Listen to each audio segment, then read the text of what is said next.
Hello everyone, it's Tax72 here, and for today, Hollow Knight Silksong is a game with massive scope of its Metroidvania elements, and when it comes to Silksong, obviously like its predecessor, it has a ton of different endings. These endings can really be required by depending on how you play for the game, but most notably one of the endings is required by activating Act 3.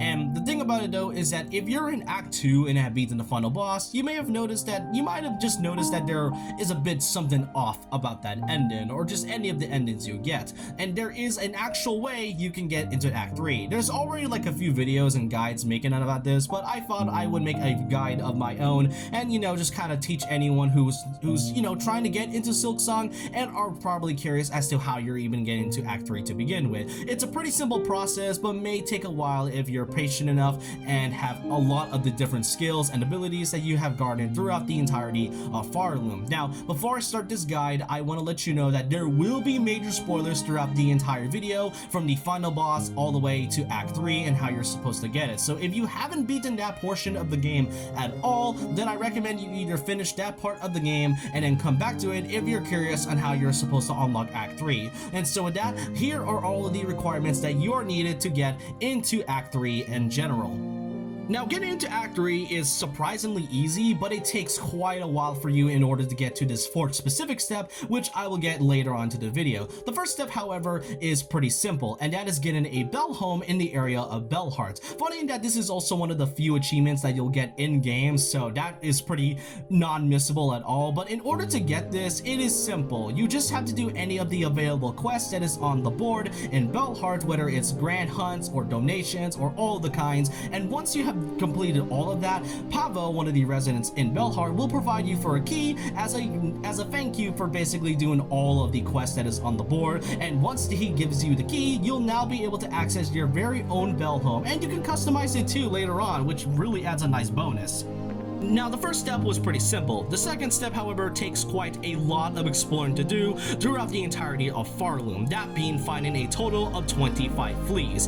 In the early parts of the game, you'll meet a group known as the Caravan, where they'll give you a side quest by finding a total of all of their fleas that is spread around Farloom. There are a total of 30 of them, but the best requirement is around 25. You can get over 25 if you want. I do recommend getting all 30 though, as getting 30 will be a huge part to when you get to Act 3. That will be a video for another time, but just keep that in mind for the future.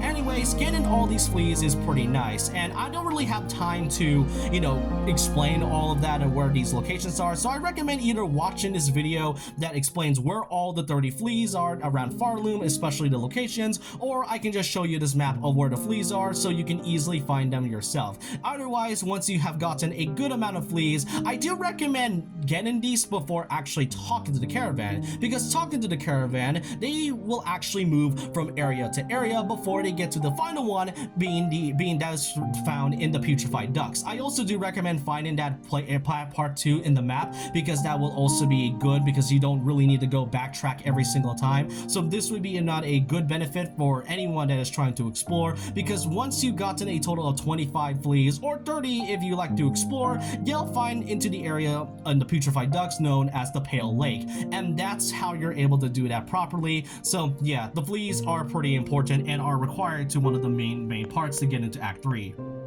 Now, the third step may be a bit of a hassle, and that is doing a lot of quests that was provided through your entire playthrough of Silksong. And whether it's focusing on the main quest, the side quests, grand hunts, donations, and even the main delivery quests, you have to do a lot of these things in order to get to the fourth and most important step of Silksong. Now, the weirdest part about it though is that unlike the fleas, where you need a specific number that is required in order to get to this part, the quests though can honestly differ depending on how you are. And the weirdest part about it is that you might have already completed a lot of these and just may have not noticed. And that also includes the main quest, by the way, that you have throughout your playthrough. And this could be a good amount of numbers. For me personally, I completed a total of 38 side quests, including some delivery missions. And funny is that I only did 2 delivery missions in all, and even though you had to do like 3 of these, and I was still able to get to that 4th step. So this third step could really be dependent on how you play for the game and how many quests that you have done throughout your journey in Farloom. So just do a lot of these things, and if you are able to do all these requirements from getting your home, finding a good amount of fleas, and doing a bunch of quests, there we get to the fourth and most important step of all to get into Act 3. Once you've done all those 3 steps, we again get to the fourth and most crucial part of this entire guide, and that is a quest that was given by you by the Songclave Priest. This can be found obviously in Songclave at the top of the Citadel, and he'll give you a quest known as Silk and Soul. Now, note that if he doesn't talk to you about it, then that means you haven't done the requirements. However, if you do these requirements correctly, he'll give you the quest provided to you, and there you'll have to get 4 specific items that is found throughout Farloom, and they can be found in a few specific locations. They are still pretty easy to find, and some that are pretty annoying. The first one is the Maiden's Soul, which can be found from the Chapel Maid that is near Moss Grotto and Bone Bottom, who is funny enough the first character that you encounter throughout your journey of here, so this could be a pretty easy character to find, so there's not much else to do. Go talk to the Chapel Maid and she'll give you the Maiden's Soul. The second one is the Hermit's Soul, provided by the Bell Hermit that is found underneath a secret area in Bellheart. This can be found when you go to the right side instead of going to your Bell Beast as usual, and there you'll find a secret tunnel that can lead you to the Bell Hermit. Talking to him will then give you the Hermit's Soul. The third one, however, is very obnoxious, being the Seeker's Soul, and this is found in an area that is probably one of the worst ones in the entire game, being Bilewater. And trust me, this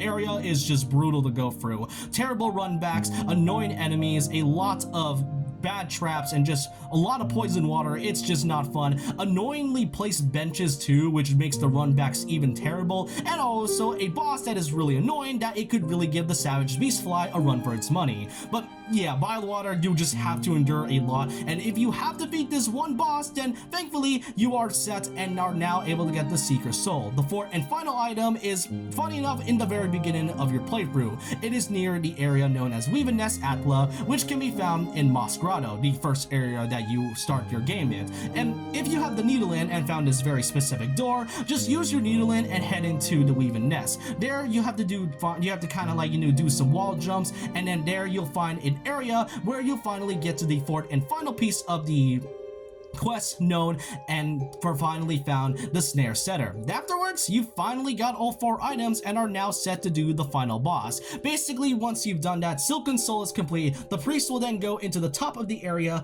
and there you'll have to go into the final boss once again, fight off against Grandmother Silk again if you have, beaten her the first time already and got one of the normal endings.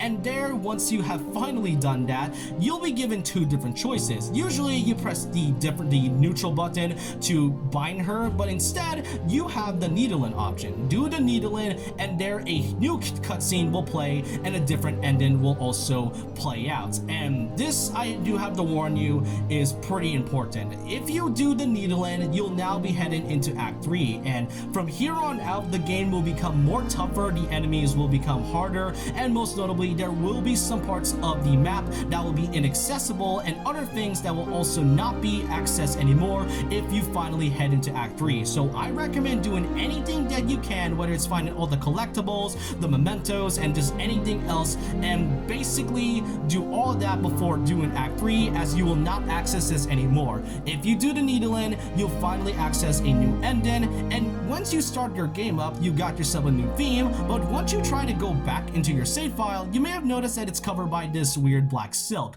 So press the button a few times, and there you'll finally be able to unleash and start your first playthrough on Act 3. As I said, the enemies and everything about it gets harder from here on out, so keep that in mind. So that's it for this entire guide video on how you can get to Act 3 in Silksong. I plan to make a couple more videos that is focusing on this, and for these guide videos, this is pretty fun to do, and I haven't really done a specific guide on anything in a while, and this was really fun to do, and I can't wait to do a few more videos that is talking about Silksong. Seriously, this game is amazing, and there's just so much to do with just a simple $20 game. But I just want to know your thoughts and opinions down below if you are able to get to Act 3, and let me know your thoughts and opinions on what you think about Silksong as an indie game so far. Do you think it is by far the game of the year, or do you think there will be more indie titles that would somehow over from Silksong? Let me know your thoughts and opinions down below about this. And so with that, leave a like, comment, subscribe, hit the notification bell for more videos, follow my Twitter, and I'll see you guys next time, as well as Instagram. And remember this, once a legend, always a legend.